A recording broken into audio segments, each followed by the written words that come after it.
Welcome to Hub History, the show where we share our favorite stories from Boston history. This is episode 95, Pandemic, 1918. Hi, I'm Nikki. And I'm Jake. This week, we're going to discuss a 1918 epidemic that's gone down in history as the Spanish flu. A more accurate name for this disease outbreak might be the Boston flu, because our city is where the influenza virus that had already been circulating around the world in early 1918 mutated and first turned truly deadly. The first cases of this new and deadly disease were reported in South Boston 100 years ago this week. Soon, Boston would suffer nearly 1,000 deaths per week as the disease peaked. Before it was over, up to 20% of the world's population would be infected. With up to 100 million people killed, the 1918 flu was the most deadly disease in human history. But before we talk about the 1918 flu outbreak, it's time to take a look at this week's featured historic site and upcoming event.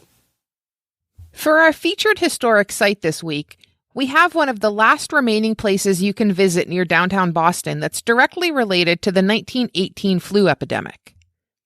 The Chelsea Naval Hospital Historic District is located nearly under the Tobin Bridge in the Admiral's Hill section of Chelsea.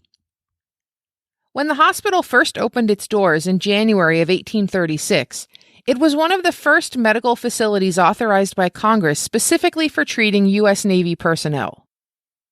The first building was built out of granite blocks and could treat about 100 patients.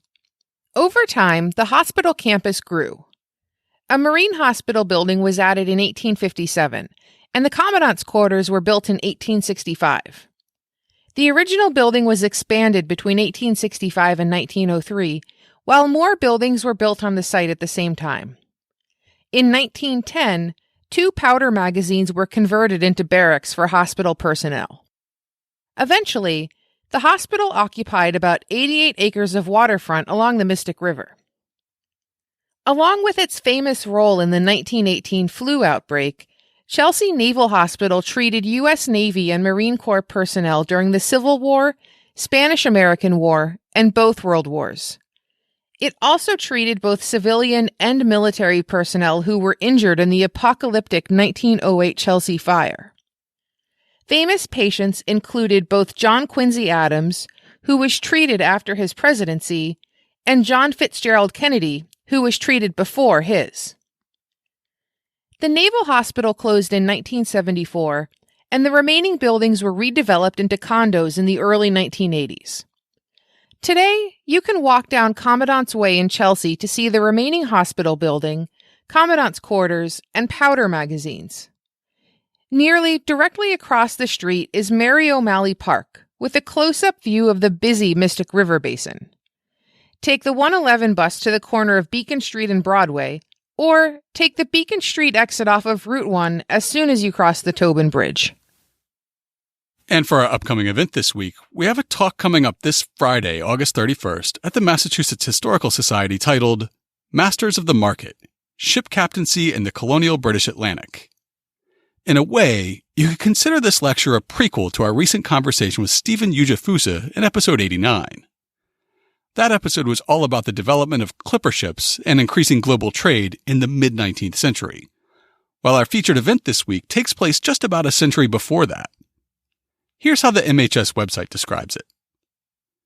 During the colonial period, captains acted as powerful auxiliaries for their vessel owners, in markets far from the owner's direct oversight. This talk explores why the economic services ship captains provided transformed as the Atlantic trading economy became more complex, capital-intensive, and informed in the 18th century. The talk will be given by Hannah Tucker of UVA on Friday at noon. Bring a brown bag lunch to enjoy during the discussion. The event's free, and no registration is required. And now, it's time for this week's main topic. In August 1918, Boston was a city on a wartime footing. It had been about a year and a half since the U.S. entered World War I, and our factories were manufacturing arms, soldiers were streaming in on trains to board ships to Europe, and the Navy yards in Charlestown and South Boston overflowed with ships and sailors. Commonwealth Pier on the South Boston waterfront was an important naval facility, serving as the embarkation point for both sailors and soldiers who were bound for the front lines. A huge rail yard fanned out just across the street, while rail sidings allowed trainloads of troops and supplies to be rolled right onto the pier. Throughout the war years, tens of thousands of sailors passed through Boston. At any one time, thousands of sailors could be waiting for orders while living on board receiving ships at Commonwealth Pier.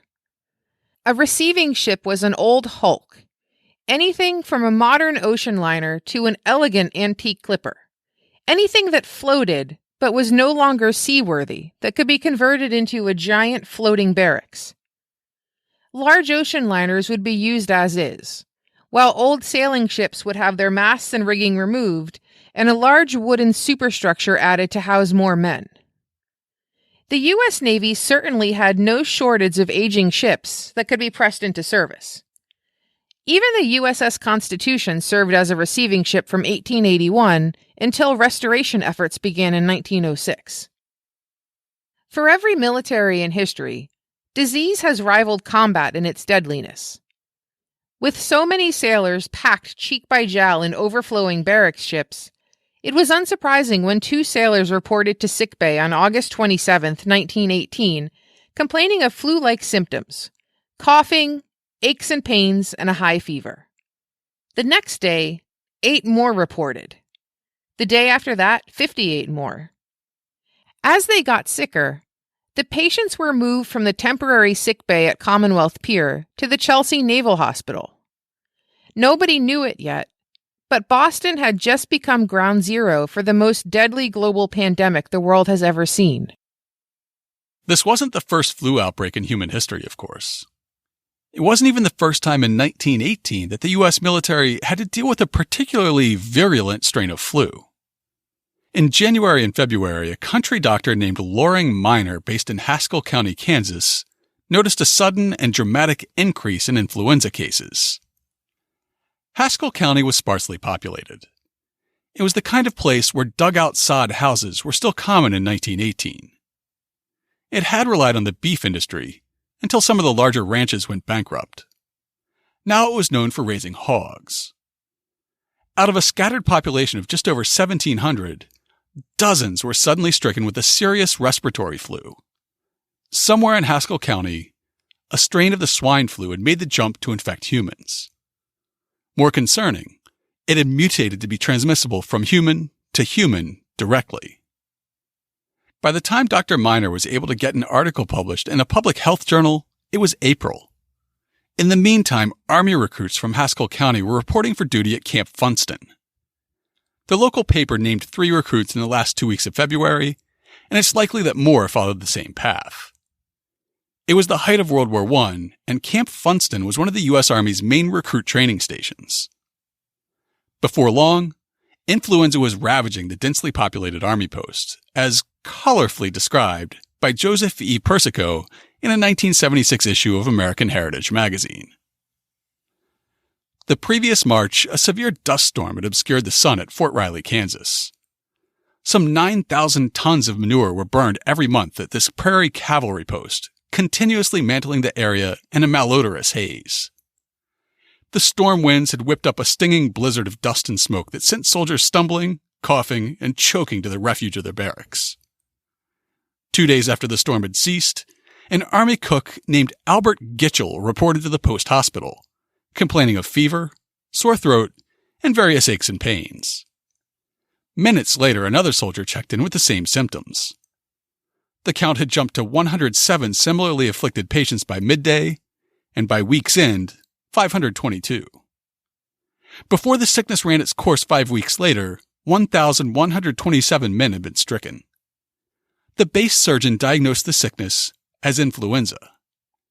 In May of 1918, the Army's 89th and 92nd Divisions finished their training at Fort Riley and sailed for France.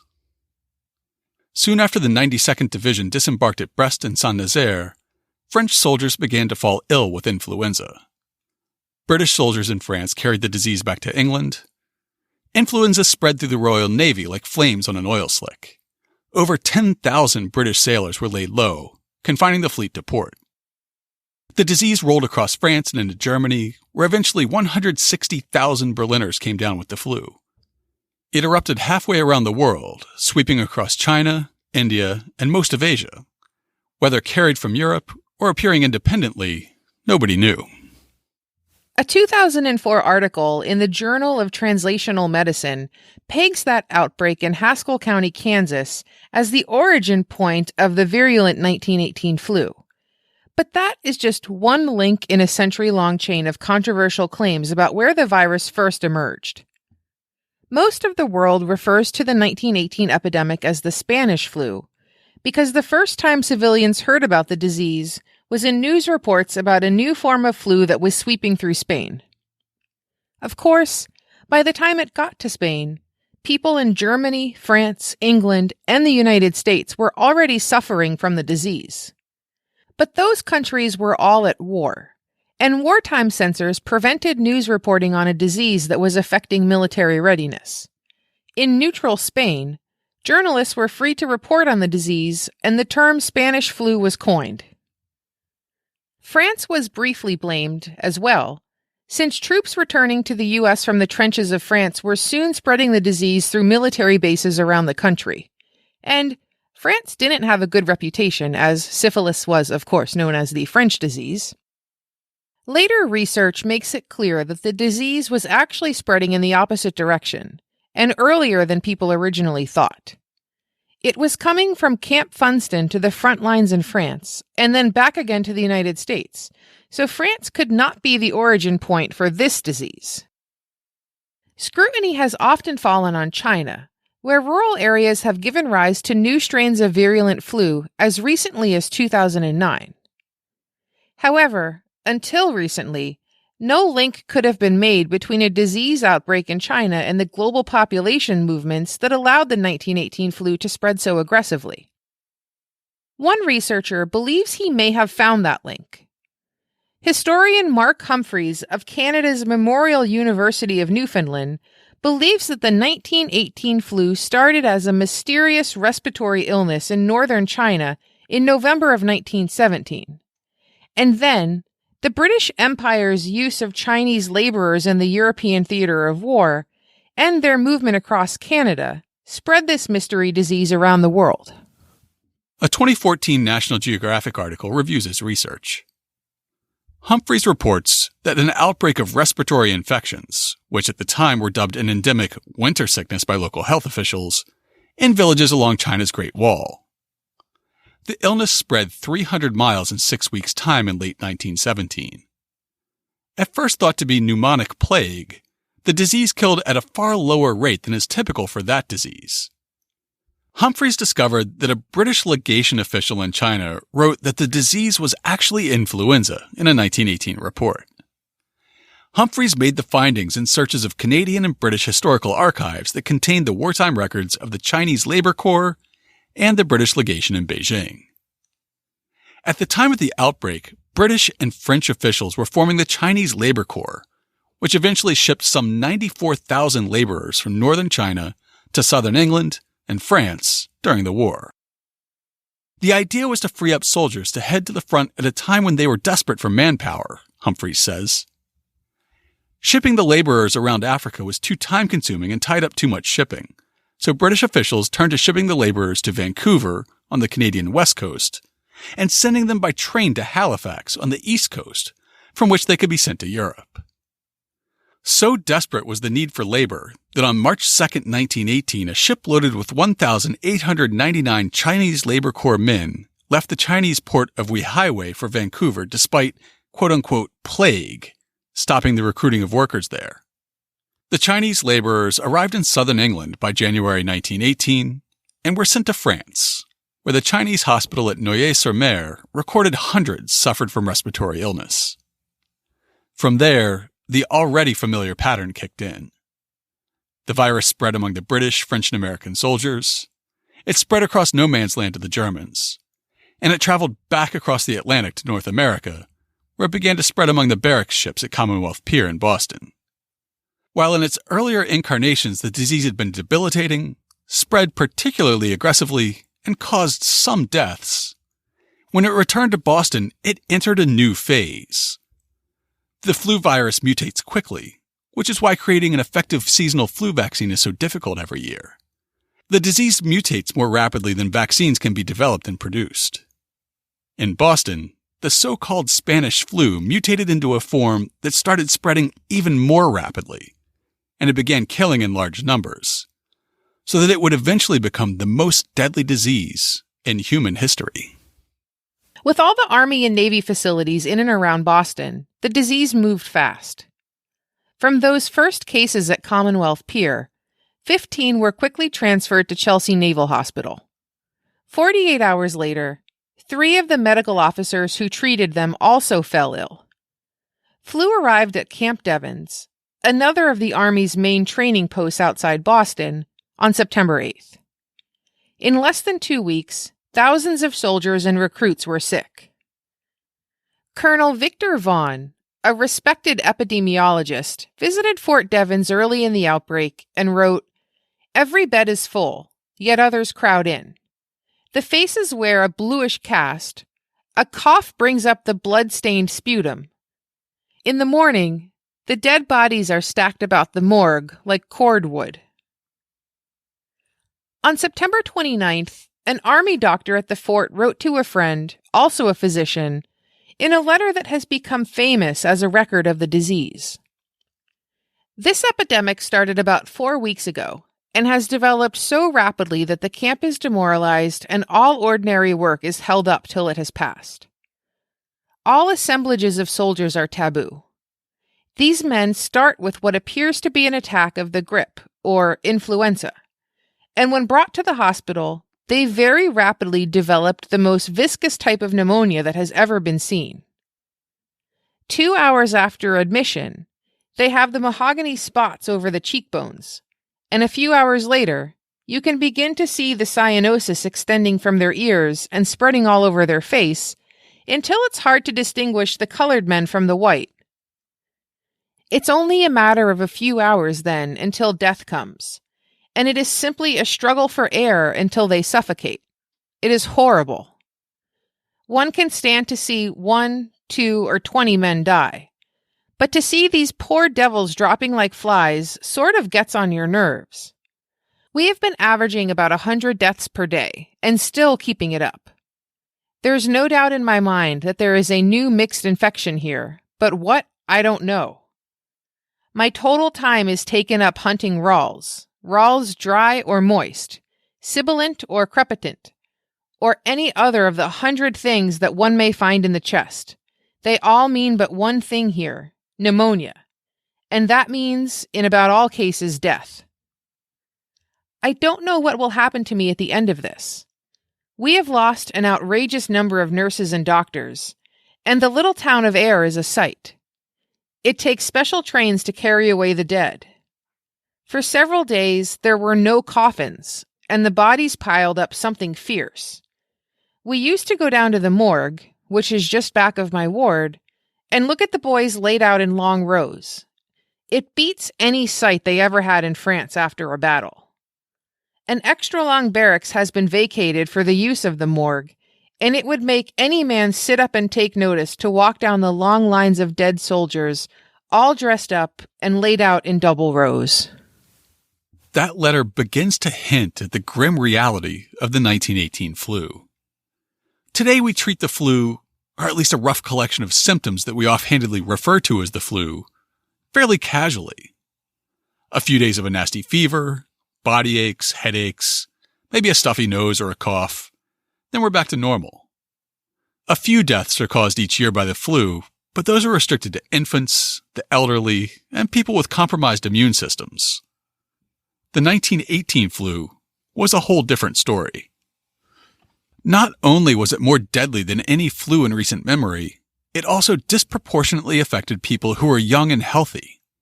People we would consider most resistant to a seasonal flu today were the most likely to die in 1918.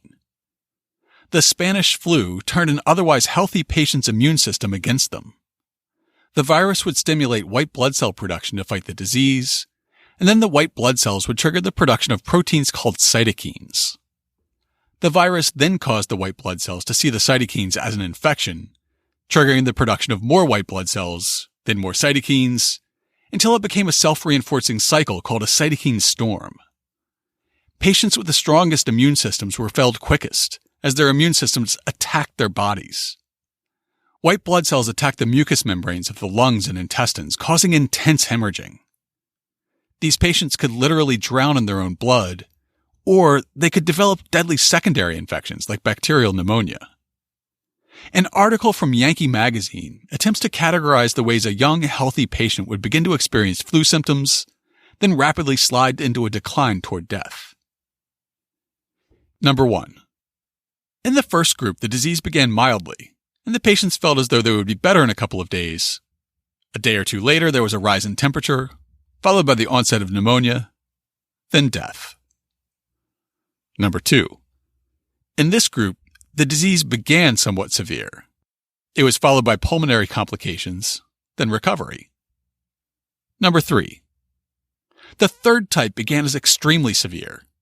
Breathing became difficult, cyanosis set in.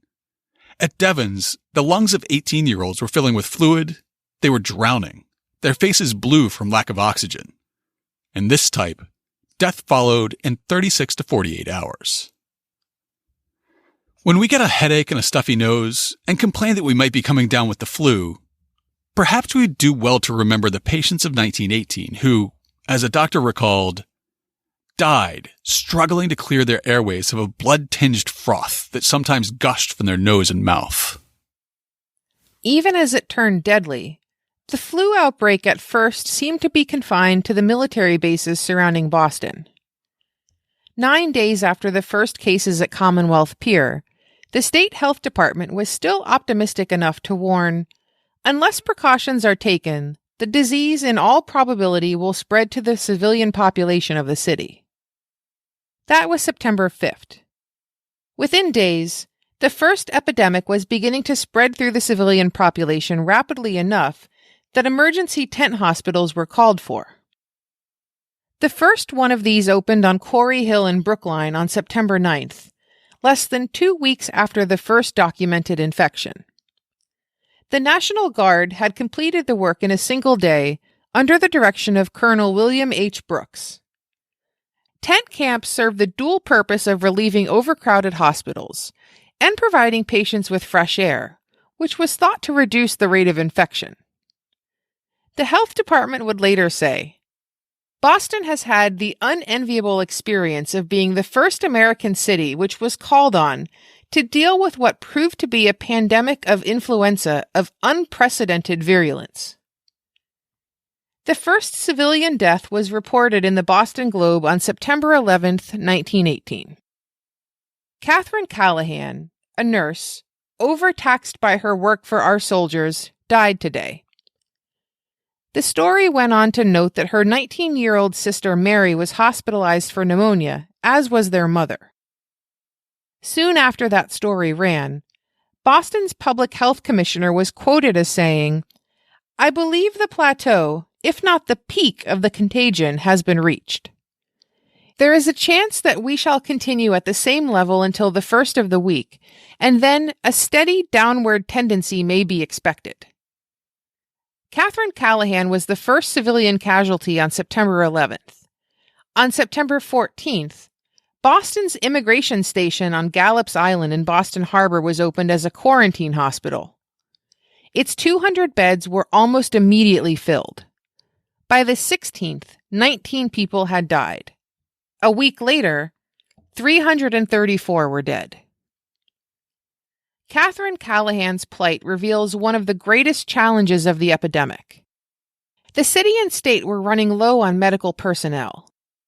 Doctors and nurses had been called to serve in the Great War in France, and those who were left behind could not keep up with the ever-increasing number of patients.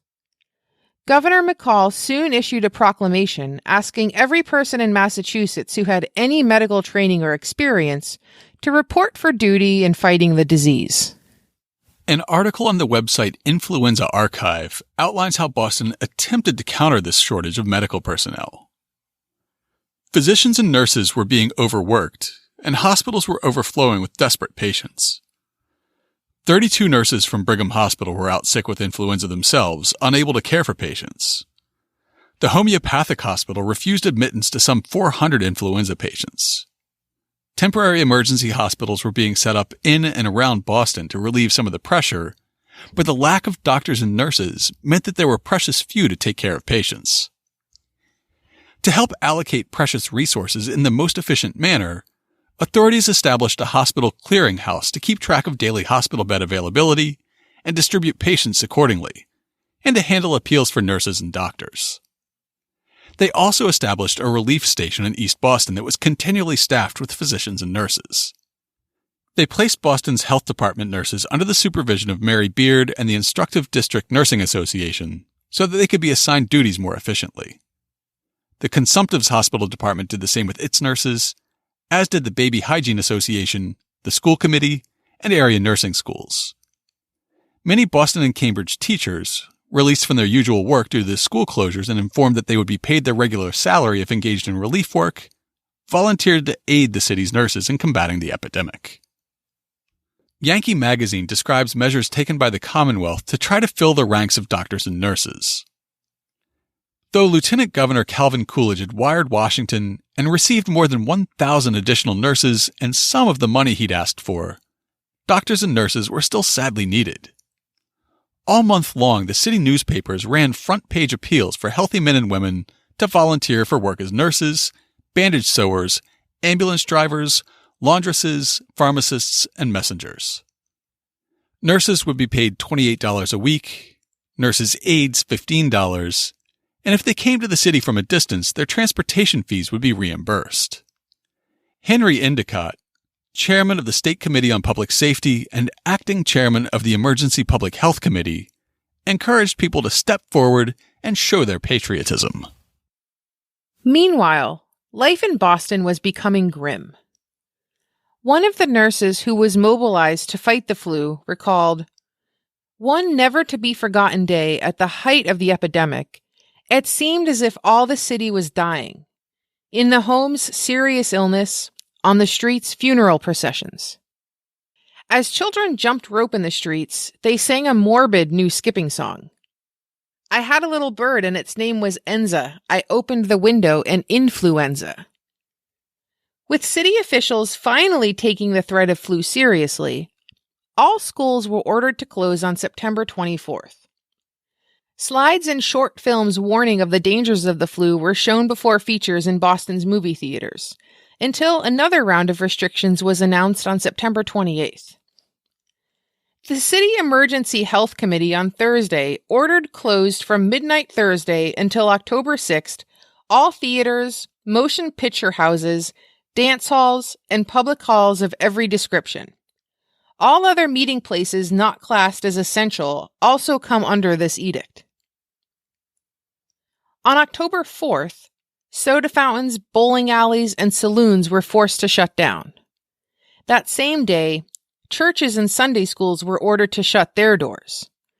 Hotels and cabarets remained open, but with strict ordinances implementing fines for dancing, kissing, sharing cups or spoons, sneezing, coughing, or spitting in public. Residents were urged to only use the telephone in case of emergency, because over 850 operators were out of work with the flu.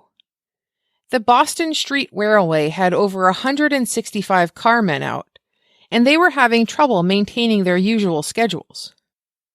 On October 7th, businesses were ordered to stagger their opening and closing times to relieve rush hour crowding.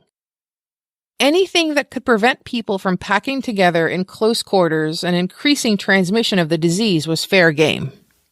Wakes were banned on September 27th, and funeral homes were prevented from bringing in extra chairs for a funeral, and yet another attempt to prevent large gatherings. At the same time, there weren't enough coffins and gravediggers for the sudden influx of bodies. Bodies of the indigent were taken to Mount Hope Cemetery, which bore the brunt of the pandemic's burial boom. After the fact, a report issued by the Boston Health Department acknowledged the grave state of the city. The most severe outbreak of influenza that has ever prevailed in Boston occurred during the last 4 months of 1918. During September and October, it constituted a veritable epidemic, causing sickness and suffering among a large part of the population of the city, and bringing death and misery into thousands of homes. Even as Boston teetered on the brink of collapse, and doctors, nurses, and public health workers tried to contain the spread of flu, there were researchers trying to put a stop to the epidemic. In his 1976 American Heritage article, Joseph Persico introduces us to one of the stranger attempts.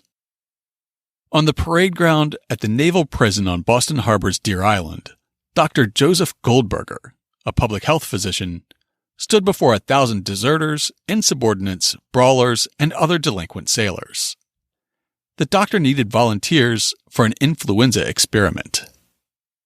In his book, A Short History of Nearly Everything, Bill Bryson picks up the narrative. The prisoners were promised pardons if they survived a battery of tests. These tests were rigorous, to say the least. First, the subjects were injected with infected lung tissue taken from the dead, and then sprayed in the eyes, nose, and mouth with infectious aerosols. If they still failed to succumb, they had their throats swabbed with discharges taken from the sick and dying. If all else failed, they were required to sit open-mouthed while the gravely ill victim was helped to cough in their faces. Out of somewhat amazingly 300 men who volunteered, the doctors chose 62 for the tests. None contracted the flu. Not one. The only person who did grow ill was the ward doctor, who swiftly died. The probable explanation for this is that the epidemic had passed through the prison a few weeks earlier, and the volunteers, all of whom had survived that visitation, had a natural immunity. Writing in the Journal of Public Health Reports, Carol Byerly outlines how quickly the flu spread through the national network of Army bases. Influenza reached all Army training camps in a month, arriving September 8th at Camp Devens, September 13th at Camp Upton, September 21st at Camp Grant, September 26th at Camp Cody, and then on to the West Coast, arriving October 8th at Camp Fremont, California, and October 9th at Camp Lewis, Washington. With troops on the move across the country and around the world, the disease quickly spread. A ship from Boston carried influenza to the Philadelphia Navy Yard. The next day, 2 sailors there died. Soon, Philadelphia, Baltimore, and San Francisco, with their large Navy facilities, were particularly hard hit. Influenza would sweep from Nome, Alaska to Johannesburg, South Africa, and cause record death tolls across Europe and Asia. Even remote islands in the Pacific and tribes deep in the Amazon would not be spared. In the end, nothing doctors and researchers did could contain the virus. It would eventually run its course, subsiding naturally in the late fall and winter of 1918, ironically, the season when flu is normally most active. The peak of the epidemic struck in mid-October, but there were still later spikes. As long as the virus lingered in the population, anything that brought groups together could cause an increase in deaths, as the 1919 City Health Department report reveals. The disease gradually subsided, though it never died out. The celebration of the signing of the armistice brought great crowds into the city on November 10th and 11th. Evidently, this offered a great opportunity for the spread of the disease, as there followed a rapid increase in the number of cases, and later on deaths. The disease again subsided for a time, but the crowds gathered for Christmas again caused a recrudescence of the disease, which has continued into the end of this year. In the 5 years from 1911 to 1915, Boston averaged 30 deaths per year from influenza. In 1917, 51 deaths were attributed to the disease. In 1918, the annual report of the City Health Department puts the official death toll from influenza at 4,023, with an additional 771 from pneumonia secondary to influenza. The Health Department recorded a total of 4,794 dead in Boston in 1918, which is almost certainly low due to the number of influenza deaths that happened before reporting was required, they were misreported, or where pneumonia was listed as the only cause.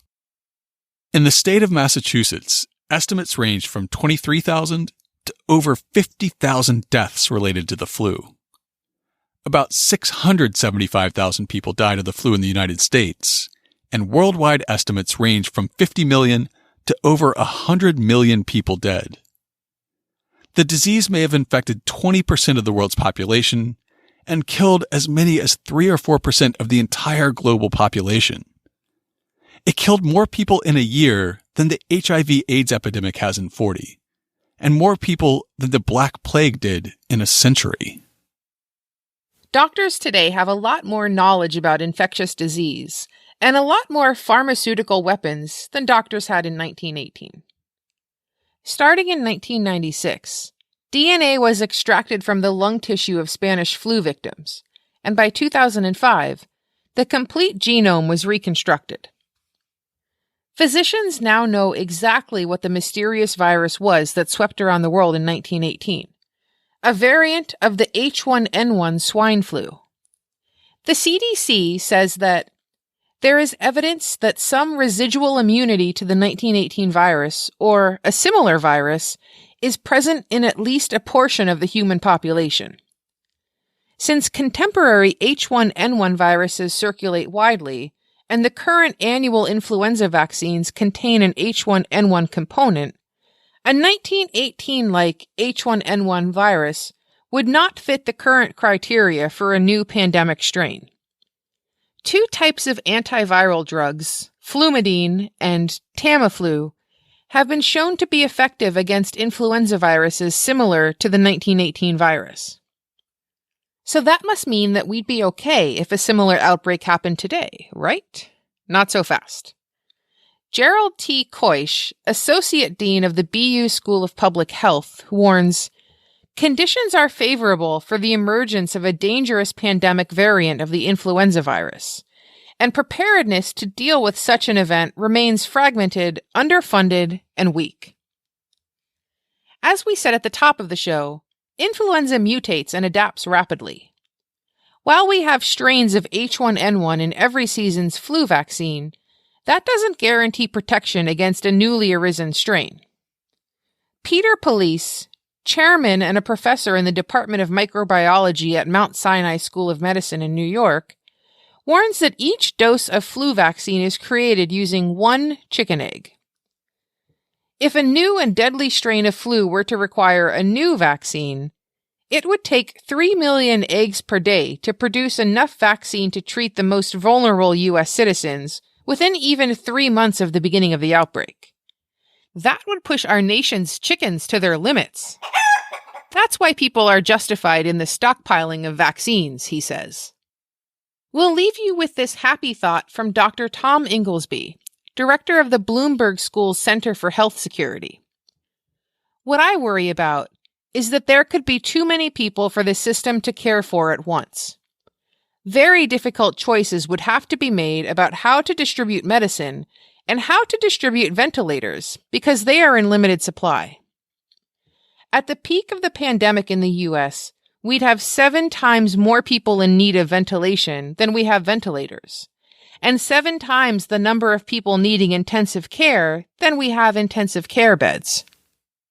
Now, before we start wrapping up, if you've been listening to the show for a while, or if you follow us on social media, you probably heard our calls asking folks to share their personal or family narratives with us.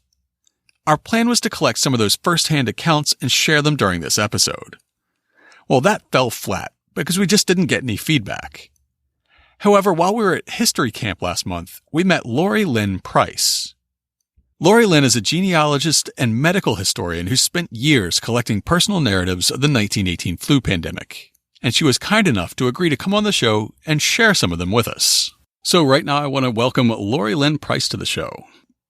Lori Lynn, before we get started, can you tell us a little bit about how you first became interested in researching the 1918 flu, whether that was a professional interest, a personal interest, or how you got started in that direction?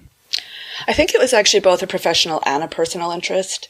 I am a professional genealogical speaker, and I wanted to create talks and write articles. So in that sense, it was professional. But I'm also a social historian. I love to know what drives people and what people's lives were like.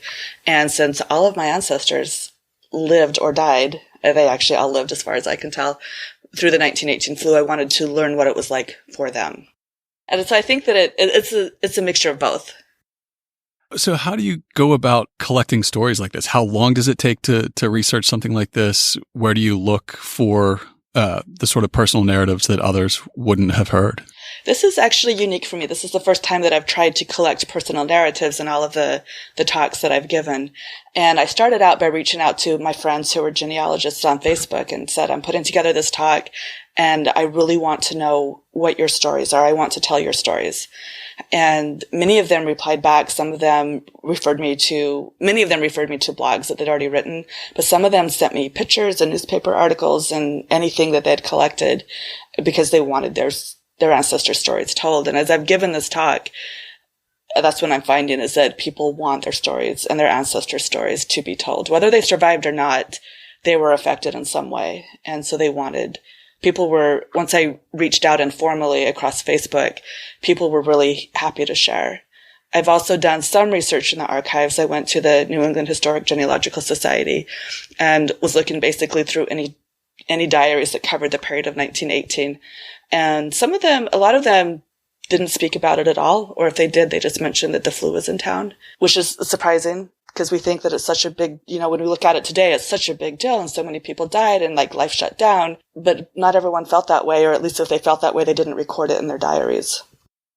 Yeah, I certainly wish that I had been more aware that the 1918 flu epidemic even happened at a time when my grandparents' generation was still around. The last couple of members of my family from that generation are not in a mental state to always share stories like that anymore. And most are gone now, but I wish I had known to ask those questions while they were still alive. I wish I had too. I actually came across a story in my father's family of his grandmother that he was very close to. And of course, he knew her when she was old and he was a young boy, and she had hearing aids and she had hearing problems. What he didn't know, and what I found out just by reading one of a biography that her daughter had written, is that she had lost her hearing as a young woman during the 1918 flu epidemic. She had gotten very sick, and that was she survived, but that was the consequence that she had for the rest of her life, was a severe loss of hearing. Oh, interesting. So is there a story, just to kick us off, that you found particularly affecting or something that really tugged at your heartstrings?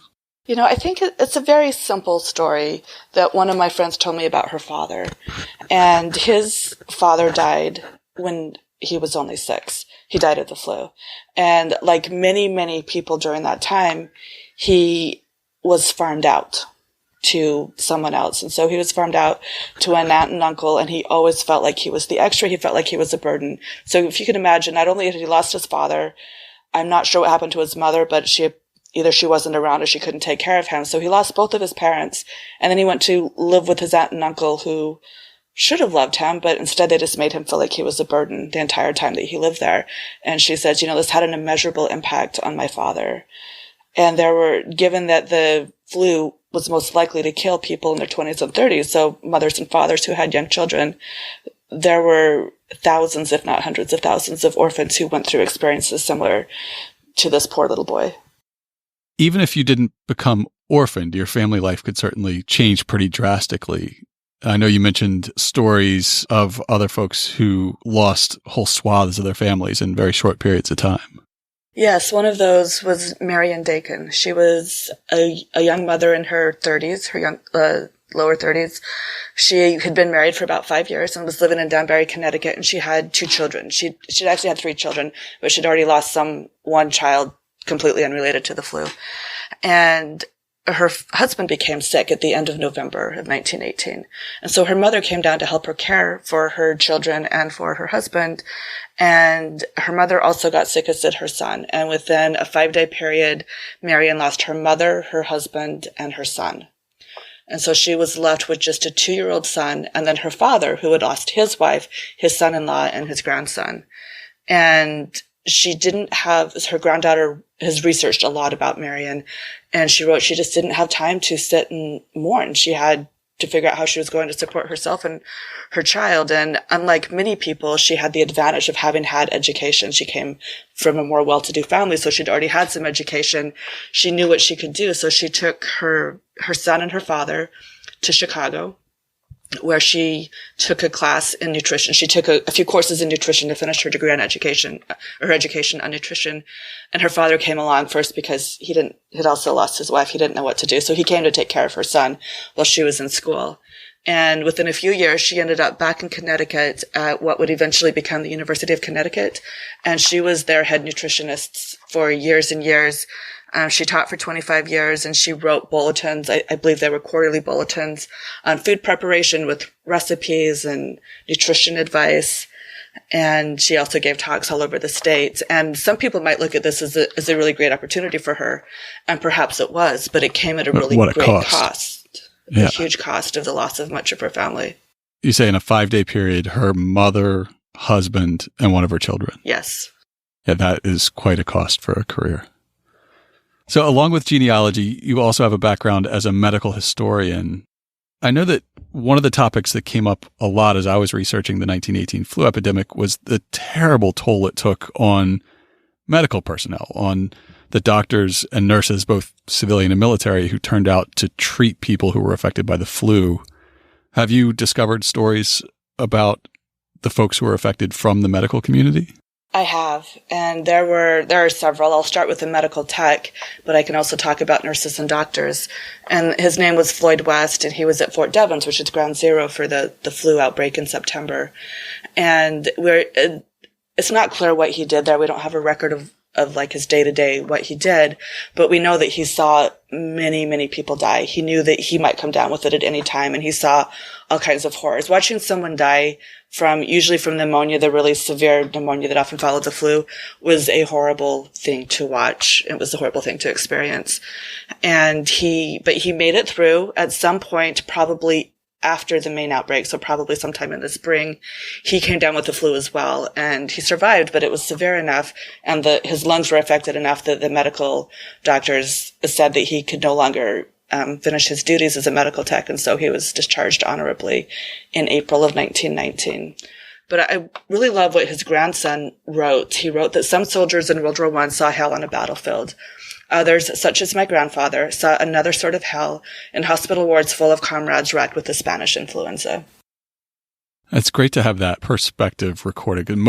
Most of what makes it into the history books about the 1918 flu outbreak is from the perspective of commanding officers, of regimental surgeons, of people on the higher end of the military spectrum, the hierarchy.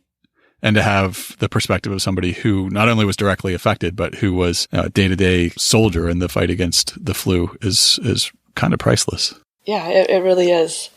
And I have a story about nurses as well. Frances Pohl from Chicago had come out as she joined to be a nurse, and so she was assigned to Camp Ontario, which is in New York, and she died within a few weeks of leaving Chicago from pneumonia due to the flu. And one of the people who worked with her wrote, during the terrible epidemic, which was very severe in Camp Ontario, Miss Poole did not spare herself, and though she had a severe cold and was urged not to go on duty, she saw the extreme need of the boys and, like a brave soldier, fought the fight until she fell, a victim of pneumonia. And her story is unfortunately not very rare. It is very common.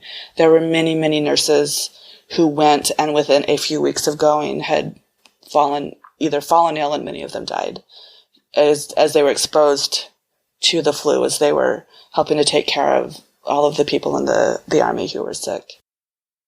Yeah, I think between the demands of the Western Front and the nurses and physicians who would have been sent overseas, and then just the incredible toll that the flu took on caregivers, it must have just decimated the ranks of any sort of medical personnel in the affected areas. It really was. And actually the stories that I'm more familiar with are the people that stayed here, because there also was a huge demand for nurses and doctors in the U.S., not just on the Western Front. And I think that they also had a lot of the same toll in terms of working very, very long hours under poor conditions and not really having any way to defend themselves against getting the flu. They had the gauze masks, but they weren't that effective. They were not fine enough to really keep out the flu virus. And there's another story of Louise Evelyn Byrne, who was excited to enlist as a nurse in the Army Nurse Corps. And she enlisted on September 30th, and she died of pneumonia October 14th. So it's just so common that so many of them died. I was actually reading a book by John Barry called The Great Influenza, and he wrote that, just as an example, and I don't know that there was anything special about this day, but he was writing about how terrible it was in Philadelphia. And he said on September 17th, 5 doctors and 14 nurses at a civilian hospital in Philadelphia collapsed.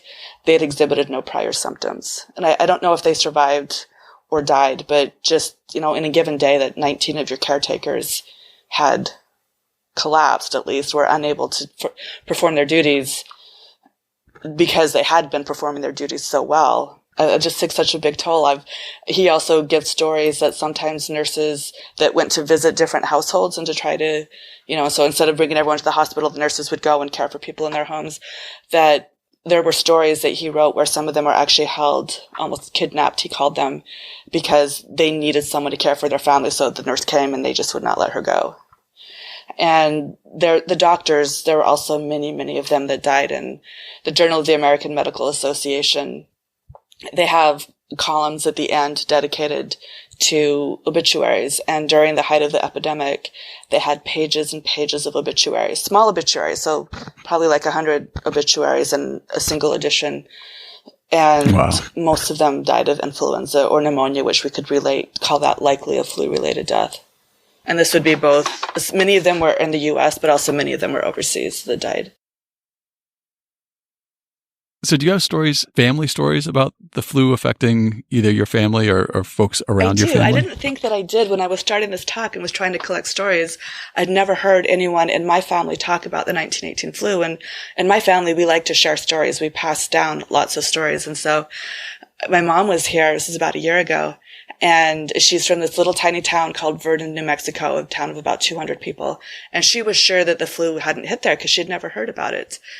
Well, her father had helped put together a book about the history of Verdun, and I randomly opened it to a page, which I haven't been able to find again, but I know it's there. I randomly opened to a page, and it said that Granny so-and-so, who was the person who took care of anyone who got sick, that she nursed them all back to health, or at least nursed them through the 1918 flu epidemic. So not only was it in the town, but it was in a town history collected by your grandfather. Yes. Although I didn't talk, unfortunately I should have talked to him, but I didn't talk to him about it, unfortunately, until I just asked him about it. He's 97 now, and I was talking with him yesterday and asked him about it, but his memory is going, so he didn't really remember. But I later found his sister, who was older than him, in her life history, she wrote that when the epidemic came to Verdun, New Mexico, she was 2 months old, so she's relying on what people have told her. But she was very, very sick. And her father, so my great-grandfather, was also very, very sick. And I'm really glad that he survived because my grandfather wasn't born until a few years later. Yes. So I wouldn't care if he hadn't survived. And then on my father's side, same thing. Hadn't heard of any stories. And I just happened to be poking through some of the life stories that we'd collected about various ancestors. And my great aunt wrote about her mother, who's my great grandmother. And just it was just a sentence. It was just in passing that she had severe loss. She had severe hearing loss as a result of the flu that she got in 1918. And my father hadn't known that. He was very close to her, and he knew that she had severe hearing loss, but she was old when he was a little kid. And, he thought that all grandmas had hearing loss. So he never connected that it was actually due to the 1918 flu until I found this among his papers, ironically. But among his papers, I found this and shared it with him. So I think that really does show that almost all of us will have some sort of story. Whether we know it or whether it's been passed down in a way that we can tell it had to do with the flu, just so much of human population was affected that probably there's a story close to us. And I saw that with one of my friends who's a professional genealogist and has done a lot of research on her family. And I was talking with her a couple of weeks ago, and I asked her if she had a 1918 flu story. She said no. But wait, my grandfather was in the military, and I have the letters he wrote to my grandmother. Let's go through them. So she and I went through them together, which was really interesting. And this was during the height of the flu epidemic. He was stationed in Philadelphia and New York in September and October. And instead of writing about how bad it was, he had the time of his life. He was writing to who would become his future wife, but at the time they were just friends. They had both actually broken off engagements and were kind of helping each other through the post-breakup. And he wrote to her about all of the dates he was going on and the dances he was going to. You would have no idea, according to his letters, that there was a flu epidemic going on, except for in one letter he wrote, it was the end of October, he was in New York, and he wrote to her that he needed to come home just for fun. Like, it wasn't a medical, but he just had to come home for a fun reason. But there was a quarantine going on in New York. He was pretty sure it would be over by the weekend when he wanted to come home. And he didn't quite say that he would run it, but he gave the impression that if it wasn't, he would come anyway and break the quarantine. And if he was stationed in New York and Philadelphia during the height of the flu and having a grand old time, it's funny because I always hear of Philadelphia as being one of the most heavily hit cities.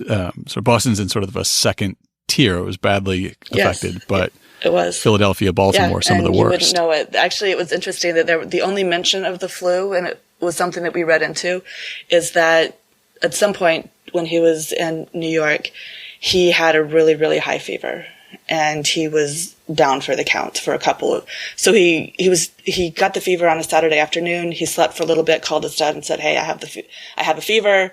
He never said he had the flu, but his dad was like on the next train up there. So you know that his dad was worried that his son might have come down with the flu. It wasn't the flu. It was just like a 24-hour bug. But you could see that his dad was worried, even if he wasn't. Yeah, it probably has something to do with the invincibility of a young man. Right. The believed invincibility of a young man. I'm glad somebody had a good time in the fall of 1918, because I think for much of humanity it was not a good time. There was one other person in the military. I work with the partner of his grandson. And so she's come across his papers and she's become really interested in these letters. His name is Milan Piper. And this is a little bit later. It was in February 1919. He was in France, but he's from New Hampshire, so he was with the U.S. Army. And he wrote that I had a touch of the flu, but I kept up all the time on sheer grit. And I think by keeping up and drilling with the boys, that I fooled them all to the extent that the hospital got cheated out of another patient. And he continued that germs can't kill me on foreign soil, for I'm going to croak in the good old USA. And he did come back. So he had the flu, but he actually, I think in another letter, he talked how he had some sort of gastro disease or ailment for about 3 weeks, which he didn't attribute to the flu, and it may not have been the flu. But I love these two boys that were just so cheeky of, I fooled them, I fooled the hospital, and I'm going to break the quarantine, and I'm good. Yes. Very lucky young men.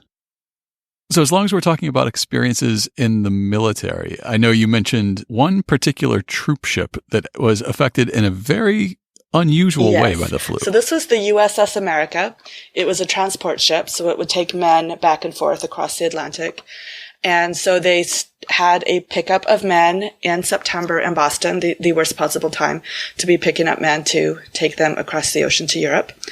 And so they picked them up, they took them to Europe, and many of them were sick and many of them died. Then they came back to the U.S. and because... Back to Boston. Not to Boston. It was, I believe it was New Jersey. Yes. It was somewhere further south. I believe it was New Jersey, but I'm not remembering offhand. And when they were there in port, they decided to fumigate the ship so that they could get, rid of all these germs that were causing the flu. And so the chemicals that they used were very strong smelling. And so they opened up all of the doors, including some on the lower part of the ship. And now, before you go on, what did they think they were accomplishing by fumigating the ship, do you think? They really thought that they didn't know that it was a virus. They thought that it was a bacteria.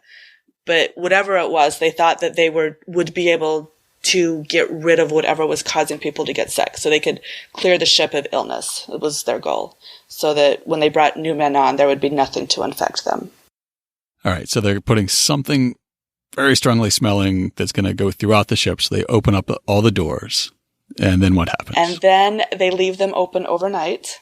And then I don't know if they just forgot to close them or if the tide came up sooner than expected. But something happened and the ship started to sink as water was pouring in through these open doors. And I'm not sure how many men were on board, but there were whoever was on board mostly made it off. About 4 or 5 men died because they couldn't get off in time. But most of them were able to get out. But the ship was lost, basically, at least for a while, due to trying to fumigate after the flu. Yeah, I'm not much of a sailor, but I'm pretty sure you should shut the door before the water comes. Yeah, I would think so too. I'm not a sailor either, but it seems common sense. As we start to wind down, is there anything that you've come across that really encapsulates what daily life was like during this really grim time in not only American history or Boston history, but just the history of the world? I found this great quote by Susanna Turner, and this was captured in the late 1980s or early 1990s. And so she was remembering what she felt and remembered as a young child during the 1918 flu epidemic. And she said, "The fear in the hearts of the people just withered with them. They were afraid to go out, afraid to do anything. You just lived from day to day, did what you had to do, and not think about the future." And I think in some ways that encapsulates that there was this fear of the unknown and, oh no, was it going to strike me? And how can I keep my family and me safe? And the best way to do that is just to stay inside and not do anything. And so there was that fear in many, she remembers it vividly, decades later, of what it was like and the fear that was instilled of trying not to get the flu by staying inside and basically doing nothing, and that life pretty much shut down. This episode will be released essentially to mark the 100th anniversary of the flu turning deadly in Boston. And there's I think a lot of media. There are books coming out. There are other podcasts and TV shows about the centennial of the flu. But I feel like for most of my life, we didn't hear about the Spanish flu except maybe sort of a subtopic in a chapter in high school history about World War I. Why do you think for something that affected so many people around the world, we haven't heard as much about it? That's a really good question, because if you heard it in high school, you have one up on me. I didn't hear about it until much more recently. And even when I started thinking about it, it was just something that happened that wasn't that big of a deal, right? Until I started looking into it.